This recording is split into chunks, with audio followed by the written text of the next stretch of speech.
ፍቃድ አለ ወይስ የለም? ከእግዚአብሔር ከአባታችን ከጌታም ከኢየሱስ ክርስቶስ ጸጋና ሰላም ከሁላችሁ ጋር ይሁን። እንዴት ከረማችሁ? እግዚአብሔር የተመሰገነ ይሁን። በዛሬ ቪዲዮ እንግዲህ ለፍቃድ እናነሳለን።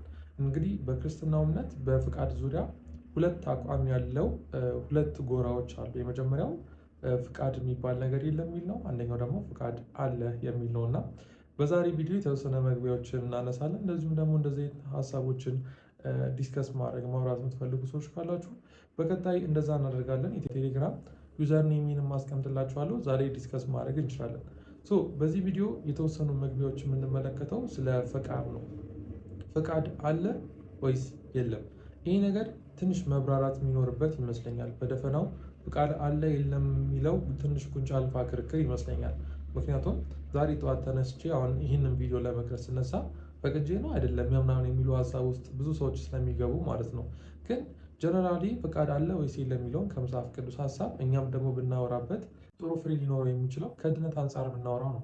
የዴይ ቱ ዴይ ላይፋችን ገብተን ዛሬ ቁርስ ቁርስ ለመብላት የመረጥኩት ምግብ መብላት ወይስ አለመብላት፣ መሄድ ወይስ አለመሄድ ምናምን የሚሉ እንደነዚህ ፍቃዶችን ሳይሆን እነሱን ወደ ጎን እንተዋቸው እና በድነት ዙሪያ ሳሊቬሽን በድነት ዙሪያ ሰው ልጅ ለመዳን የዘላለም ሕይወት ለማግኘት ፍቃድ አለ ወይስ የለም የሚሉትን ነገሮች እንመለከታቸዋለን። እስቲ አስቀድማችሁ የእናንተን ሀሳብ አስቀምጡልኝ። አለ ወይስ የለም ነው የምትሉት? እኔም የራሴን ሀሳብ የተወሰኑ አስቀምጥና በቀጣይ ደግሞ በሰፊ ቪዲዮ ወደ እናንተ እመጣለሁ ማለት ነው። አስቀድሜ የኔን አቋም ልንገራችሁ። እኔ በድነት ዙሪያ ፍቃድ አለ ብዬ አላምንም።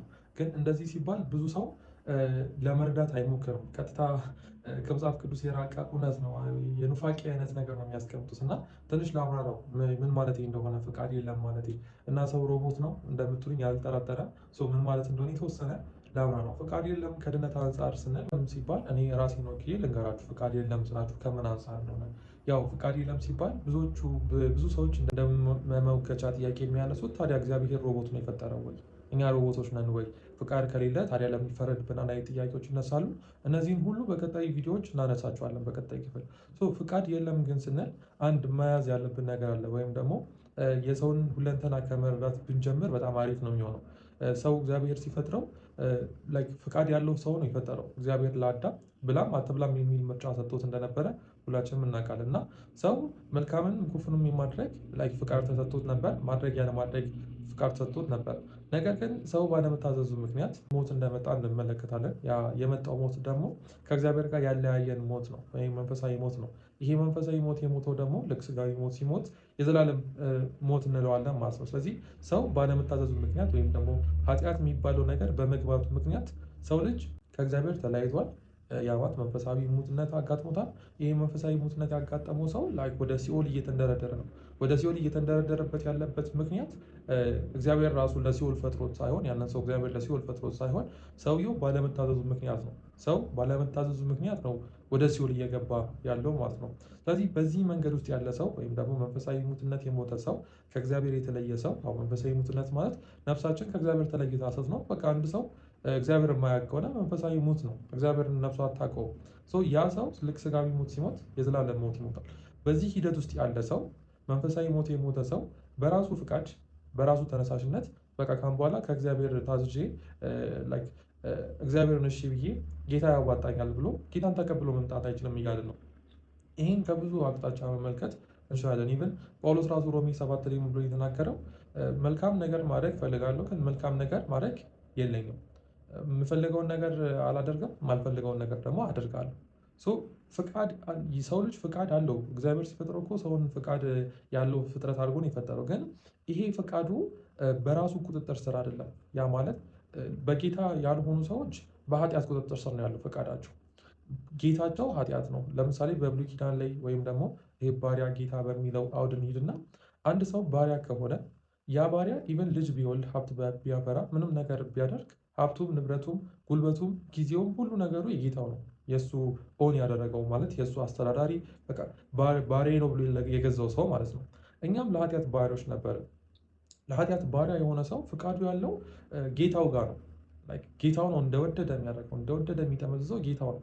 ካያችሁ በዓለም ያሉ ሰዎች መጠጣት አይፈልጉም። ወይኔ ይህን መጠጥ ባቆም ይላሉ። ግን ልክ ሰዓቷ ስደርስ ሄደው ሲጠጡ ትመለከታላችሁ።